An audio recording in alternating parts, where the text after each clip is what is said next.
Everyone wants to be tough, but most avoid what actually makes you tough. In Can't Hurt Me, David Goggins proves that mental toughness isn't talent. It's trained, rep by rep, scar by scar. He calls it the 40% rule. When you think you're done, you're only at 40%. The rest is still in you. Pain isn't punishment, it's the path. And every time you embrace the suck, you get stronger. In Can't Hurt Me, Goggins delivers more than a memoir. It's a battlefield manual for the mind. His story reminds us that toughness isn't talent. It's built, layer by layer, scar by scar, rep by rep. This isn't about motivation. This is about mental domination. Let's explore Goggins' most powerful lessons in building an unbreakable mind. What do calluses do? They protect, harden, strengthen. Just like your hands adapt to pressure and friction, your mind adapts to hardship if you expose it enough. Goggins teaches that mental callousing comes from doing the hard thing, especially when you don't want to. Wake up early, run further, sit with discomfort, push past pain. Each repetition is a signal to your brain. This pain won't break me. It will build me. What do calluses do? They protect, harden, strengthen. Just like why pain becomes preparation, discomfort becomes your domain. Motivation fades. It's fleeting. But discipline? That's the difference. And discipline is what you develop when you train your mind to endure. At his lowest, Goggins stared into a mirror and didn't blink. He didn't sugarcoat, didn't self-soothe. He told the raw truth. You're overweight. You're underperforming. You're hiding. And that confrontation, it was the beginning of change. He called it the accountability mirror, and it became his daily ritual. Not for judgment, for clarity. At his lowest, Goggins stared into a mirror and didn't blink. You can't transform a lie. You can't level up if you're still playing pretend. The mirror doesn't lie. But it will set you free if you're honest enough to listen. Radical accountability is uncomfortable, that's the point. You either face your excuses or be ruled by them. Think you've hit your limit? Goggins says, you're probably at 40%. That's right. When your body screams stop and your mind begs for relief, you're not done. You're just getting started. Most people live their lives inside a tiny box of comfort. But pain, exhaustion, and fear are often signals, not stop signs.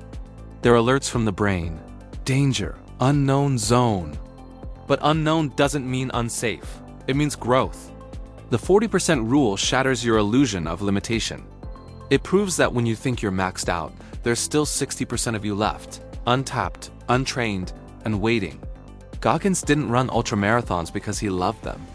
He did it to find that 60%, again and again, until pain became proof, not a problem. In a world chasing comfort, Goggins chased pain. Why? Because pain is the most honest feedback loop. It reveals your limits, and then dares you to break them. He took cold showers when he wanted warmth. He ran in storms when most stayed indoors. He said yes to the very thing others avoid, because pain stripped away illusion and left only truth. Pain isn't punishment, it's purification.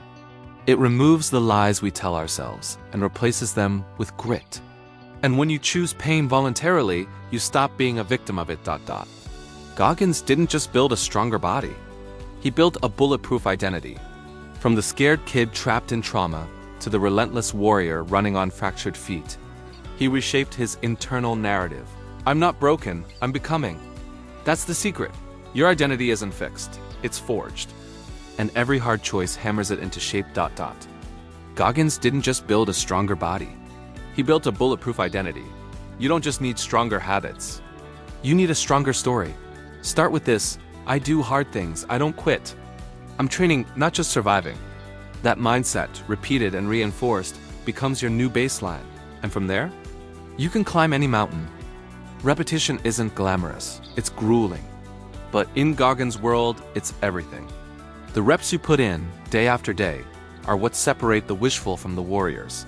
There's no shortcut, no secret, just work repeated, refined, and relentless. He didn't do one pull-up and become tough, he did thousands.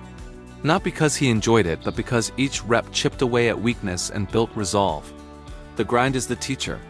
The repetition is the test. Real growth doesn't come from occasional greatness. It comes from consistent effort when nobody's watching. Goggins coined a phrase every elite performer understands: Embrace the suck. It means leaning into the grind, not resisting it. When it's cold, you go outside. When you're tired, you go anyway. When it's awful, that's when you double down. The suck is the sacred ground where most quit and few rise. That's where toughness is forged. Not in the highlight reel, but in the forgotten reps, the lonely miles, the brutal mornings. Comfort is seductive. But Goggins teaches that real fulfillment lies on the other side of suffering. Goggins compares the mind to a car engine with a built-in governor, a limiter designed to keep you safe. But the problem? That governor lies. It kicks in long before your true limits. When you're gasping, trembling, ready to quit, that's not failure. That's your governor speaking. Goggins ripped his out. He learned to override that false signal and drive deeper.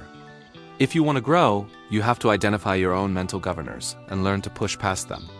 In a world full of distraction and external validation, Goggins turned inward. No applause. No filters, just self-mastery. He didn't wait for someone to believe in him. He became the believer. He didn't search for a savior, he built one from scratch inside himself. When you stop outsourcing strength and start cultivating it internally, you become unstoppable. Your environment doesn't define you, your response does. In moments of extreme suffering, Goggins reached into what he calls the cookie jar, a mental archive of victories, pain conquered, and demons faced. Every time he wanted to quit, he reminded himself of everything he had already overcome. Each memory became a mental cookie, fuel in the fire, proof of past resilience. You've got your own cookie jar. Fill it with your wins, your scars, your battles. Then reach for it when the storm hits. Goggins doesn't see suffering as misfortune. He sees it as sacred, the crucible that melts away weakness and reveals the warrior underneath. Through pain, he found peace. Through struggle, he found strength. He redefined what most fear and made it his foundation. Because once you stop fearing pain, you stop fearing life, and that's when you truly become dangerous. Can't Hurt Me isn't a feel-good book. It's a feel-everything book. And it leaves you with one message. Your mind is your weapon, but only if you train it. Mental toughness isn't given. It's grown, and growth is ugly, painful, and worth it.